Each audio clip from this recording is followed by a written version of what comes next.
तो कर्नाटक में सर अभी हिजाब का ये मुद्दा शुरू ही है। तो वहीं मध्य प्रदेश के शिक्षा मंत्री ने कल बयान दिया कि मध्य प्रदेश में भी हम हिजाब पे पाबंदी लगा सकते हैं। देखिए, ये हर जगह जहाँ पे भाजपा की सरकार है वहाँ ये होने वाला है। एक तरीके से जो हमें संविधान ने जो मूलभूत अधिकार दिए हैं उसका हनन करने का काम ये भाजपा की सरकारें कर रही है, क्योंकि इनका जो एक तरीके से पूरा जो विजन है वो आरएसएस का विजन है। आरएसएस का ये विचारधारा को फॉलो करते हैं। तो आप समझिए कि हमें कॉन्स्टिट्यूशन ने, हमारे संविधान ने आर्टिकल 25 से 28 के बीच में कुछ मूलभूत अधिकार दिए हैं हमारा धर्म को प्रैक्टिस और प्रोफेस करने का। यानी हमें हमारा धर्म जो है उसको उसका पालन करने के विषय में हमें मूलभूत अधिकार हमारे संविधान ने दिए हैं। राइट दिया है, फंडामेंटल राइट्स दिए कॉन्स्टिट्यूशन ने। तो इसका ये हनन करने का क्लियर ये दिख रहा है पूरा केस। और एक चीज, राइट टू एजुकेशन, ये एक मूलभूत अधिकार है संविधान ने दिया हुआ आर्टिकल 21A के तहत। तो ये दोनों अधिकारों का हनन करने का काम जो है ये भाजपा की सरकार करना, चाहे कर्नाटका में हो और चाहे अभी ये भाजपा के मंत्री ने जो बयान दिया वो भी इसी दिशा में जाते हुए दिख रहा है। देखिए, जैसा आप बता रहे हैं राइट टू एजुकेशन का हनन हो रहा है। ये लोग बच्चों को स्कूल आने से, शिक्षा लेने से मना नहीं कर रहे। ये लोग कह रहे हैं कि भाई हिजाब पहन के मत आओ। देखिए, जैसा एक हिंदू लड़का आप टीका लगा के जाता है, आप उसको रोकते हो क्या? आज तक हमारे देश के बड़े बड़े नेता भी जो आप देखेंगे एक टीका और बहुत कुछ लगा के जाते हैं। एक सिख जो है वो पगड़ी पहनता है, आप उसको रोक सकते हो क्या?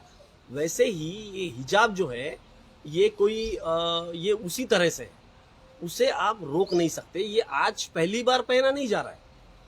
जो लड़कियां जो पहनती है हिजाब ये कोई पहली बार पहना नहीं जा रहा है। पर ये एक तरीके से ये ध्रुवीकरण करने के लिए, वोटों का ध्रुवीकरण करने के लिए और दो धर्मों के बीच में क्लेश निर्माण करने के लिए, दरार निर्माण करने के लिए, दंगा करवाने के लिए, ये सब उकसाने का काम, करने का काम ये भाजपा सरकारें जगह जगह पे कर रही है।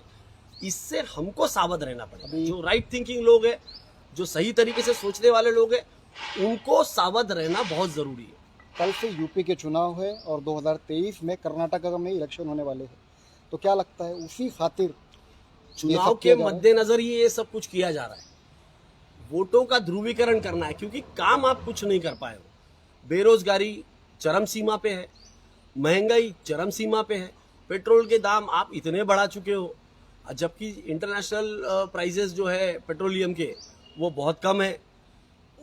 जिस लेवल पे आज इंटरनेशनल प्राइसेस, क्रूड प्राइसेस है, उस लेवल पे हम 70 रुपए में पेट्रोल दिया करते थे हमारी सरकार, यूपीए सरकार के समय। आज उसको 100 के पार ले जा चुके हो आप। तो जिस तरीके से ये जनता की लूट की जा रही है और जिस तरीके से ये जो विफल हो गया है हर चीज में, आज इंडस्ट्रीज सफल हो रही है। जो छोटे मध्यम जो दुकानदार है, कारोबारी है, वो बर्बाद हो रहे हैं। लड़कों को नौकरियां नहीं है। आपने पीएसयू बेचने का जो तकादा लगा दिया, जो हमने इतने 70 सालों में बनाया है, उसे आप बारी बारी से बेचते जा रहे हो। बना कुछ नहीं रहे हो, सब बेचने का काम कर रहे हो। दूसरा, पीएसयूज में जो नौकरियां निर्माण होती थी वो खत्म हो जाएगी। आपने गवर्नमेंट सेक्टर में नौकरियां देना बंद कर दिया है। जो कॉन्ट्रेक्चुअल नौकरियों पे एकदम कम पगार देके लड़कों को रख रहे हो।